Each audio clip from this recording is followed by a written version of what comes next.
جبنا لبن المرة دي، عاملين الكاكاو بيه اهو. الواحد مزاجه رايق، ولا العذاب اللي كنا بنتعذبه الحلقة اللي فاتت.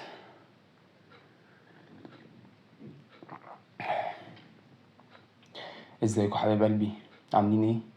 يا رب تكونوا بخير وحلوين ودايما مبسوطين.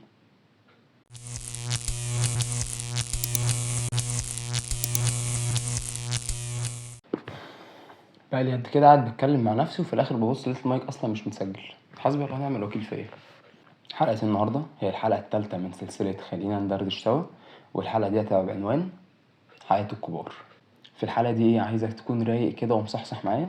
فلو كده اعمل المشروب اللي انت بتحبه، وتأكد انت مخلص كل اللي وراك. يلا بينا عشان انا مستنيك. وما تنساش تعمل لايك وسبسكرايب لو انت اول مرة تشوفني. وكفاية رغي، يلا بينا نخش في موضوع حلقتنا. خلينا نبتدي بأول حاجة في موضوعنا، وهي حياتنا واحنا لسه عيال صغيرة في ابتدائي. وقتها كان أكبر هم في حياتنا هو إننا نصحى بدري ونروح المدرسة، ونشيل هم اليوم الدراسي من قبل ما يبتدي أصلا. ويا بقى لسه 8 حصص، يا لهوي. ويا بقى لو انت ما عملتش واجب الرياضه تبقى مرعوب، مش عارف الميس لما تعرف انت ما عملتش واجب الرياضه هتعمل فيك ايه. وترجع من المدرسه بعد يوم طويل، بعد شقه وتعب. واول ما تدخل من باب الشقه ترمي الشنطه على الارض وتدخل تغير هدومك لحد ما ست الكل تخش تجهز لك الغدا. ومن بعدها تفضل قاعد مرزوع على المكتب قدامك الكشكول والكتاب، وبتخلص في الواجبات اللي عليك علشان تنام بدري وتصحى بدري، وتعيد نفس اليوم اللي انت شفته النهارده. كنت تقعد تقول لنفسك، هو انا امتى اكبر عشان ارتاح من كل ده؟ امتى اكبر عشان مصحاش كل يوم بدري؟ امتى اكبر عشان اهرب من واجب الرياضه اللي انا بشيل همه لما ما بعملوش؟ وكان حلم لينا كلنا اننا نكبر، وهي كاننا يعني لو كبرنا الهم هينزح وهيروح مع طفولتنا كده وكده. بس بالعكس، عمرها ما كانت كده. احنا بس كنا عيال وكنا فاهمين غلط. نيجي بعد كده ندخل في المرحله اللي بعدها، تلاقي نفسك بتكبر سنه بسنه، بس الهم ما بينزحش معاك ولا حاجه. بل بالعكس، ده وانت عمال بتكبر الهم عمال بيكبر معاك. ساعتها بتبدأ تقول لنفسك، ايه ده؟ هي الدنيا عمالة بترمي في هموم عليا ليه؟ ده انا خلاص دخلت ثانوي وبقيت في ادبي مفيش رياضة مفيش واجب اصلا بعمله للمدرسة ولا بحضر في المدرسة. ده انا بروح المدرسة عشان كنت وافضل قاعد في الحوش. وكأن برضو انت اول ما تخلص من المدرسة ومن واجب الرياضة برضو الهم هيروح معاك، بس تلقائي بتلاقي نفسك بتقع تحت مسؤوليات وهموم اكبر من هموم المدرسة والواجب بتوع ابتدائي، اللي كنت بتقول امتى اكبر واخلص من الهم ده كله عشان ما اصحاش بدري. اديك يا عم كبرت ودخلت الكليه وبقى لسه وبقى ايه اللدغه اللي جات لي دي. اديك يا عم كبرت ودخلت الجامعه وبرضه لسه بتصحى زي ما انت بدري عشان تلحق محاضره الساعه 8.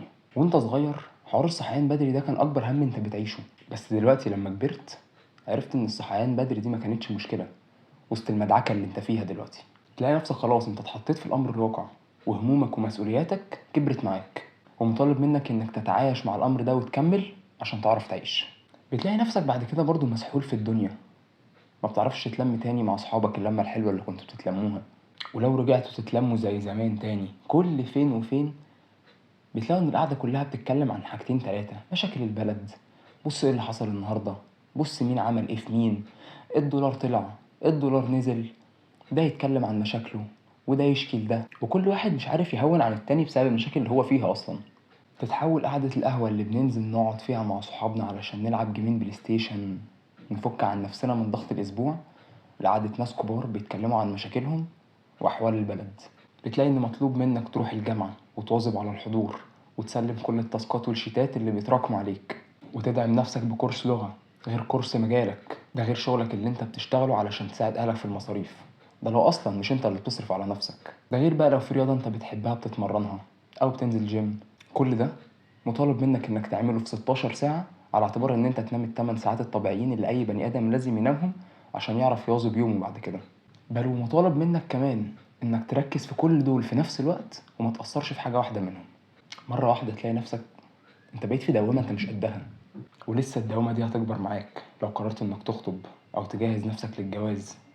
في العيشة اللي احنا عايشينها الفترة دي انت وقتها بتحس ان انت بتحارب في حرب انت مش قدها، لا وكمان بتحارب لوحدك، بس مطالب منك انك تكمل في الحرب دي عشان تتعب وتعرف تعمل قيمة لنفسك تعيش بيها قدام. كلام كتير ملعبك جوه دماغك ومبقتش عارف تعمل ايه. وفوق كل ده ممكن تلاقي واحد صاحبك بقالكوا فترة كتير ما بتتكلموش، لا هو بيكلمك ولا انت بتكلمه بسبب السحلة اللي انت فيها، وتلاقيه داخل يقولك ايه يا عم انت نسيتنا ولا ايه؟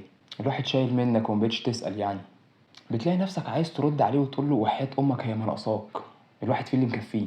ولما تحكي الدوامه اللي انت فيها بتلاقي فعلا في ناس مقدره ده واقفه معاك وبتسندك وتقول لك على الاقل كلمه حلوه الله يكون في عونك. وتلاقي واحد تاني يقول لك يا عم فيها ايه، ما كلنا عندنا مشاكل، هو انت وراك الوزاره يعني؟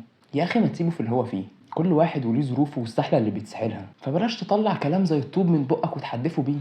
عندك كلمه طيبه قولها، ما عندكش يبقى حط لسانك جوه بقك وخليك ساكت احسن. بعدها يجي عليك وقت تقعد مع نفسك، تقعد تفكر في اللي بيحصل حواليك، وترجع تفتكر ايام ما كنت صغير وتقعد تضحك على الايام دي. تقول هو انا ازاي كنت عبيط كده، ازاي كان نفسي اكبر واسيب حياة الطفولة اللي ما كانش فيها اسهل منها. تقول لنفسك انا مستعد تاني ارجع لهم واجب الرياضة اللي ما كنتش بعمله، بس حد يطلعني بره الدوامة اللي انا فيها دي. ياه عليك يا بني ادم، ياه على البني ادم، بقى دلوقتي عايز ترجع لحياة الطفولة؟ ها؟ مش دي اللي كنت بتتمنى انها تخلص وتروح لحياة الكبار علشان تعيشها؟ حياة الكبار اللي كانت عاجباك دلوقتي حياة الكبار بقت كخة. اه عليكم اه عليكم. الخلاصة هنا ان محدش عاجبه حاله. وانت صغير كنت بتهرب من حياتك وعايز تكبر، ولما كبرت وشفت الحياة على حياتها اتمنيت انك ترجع صغير وتهرب تاني. او بمعنى اصح خلينا نقول ان وانت صغير همومك كانت صغيرة على قدك، بس دلوقتي انت كبرت، وزي ما كل حاجة بتكبر معاك كان لازم همومك ومسؤولياتك يكبروا هما كمان.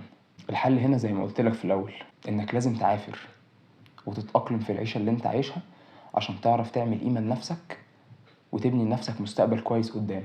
الموضوع مش سهل انا عارف، والضغوطات كتيرة، بس انا واثق فيك. وقبل ما نثق فيك لازم تكون انت واثق في نفسك بنسبة 100%. خليك عارف انك هتبقى قد اي حاجة طول ما انت بتعافر وصابر وما استسلمتش لحظة واحدة، وربنا هيكتب لك كل اللي فيه الخير صدقني. اخر حاجة عايز اقولها، كنا شباب زي الفاكهة بس الزمن. وبس كده، سلام. كاكاو بيرد الله يسامحكم.